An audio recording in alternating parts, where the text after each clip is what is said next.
So Grant, we've just come from a very engaging client session, which the Department of Finance in Ireland also attended.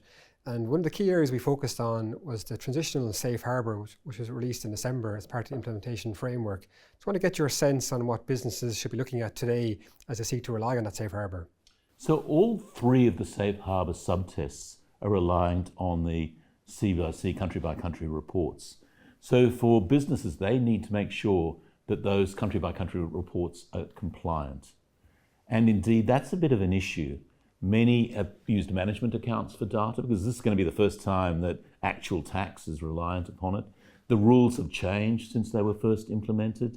And indeed, there's a question of whether if you fail on one element of the qualifying period, whether you lose that for all the C-by-C reports. So this is a major area of focus in relation to companies ensuring that their CBCRs qualify.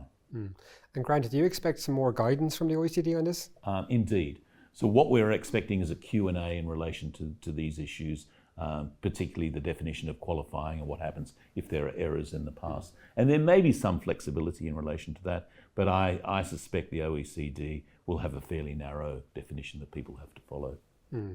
Another, I suppose, final important point, Grant, is that I understand it's all or nothing. So you're either in year one or you're out entirely for the 3-year period. Oh, indeed, in terms of the transition. So people will really need to look closely, not only at the current year to see whether they satisfy certain things, but in terms of thinking about future years. Taking shortcuts in year one could preclude you from claiming the safe harbours in year 2 and 3. Thanks, Grant. Certainly lots to think about today.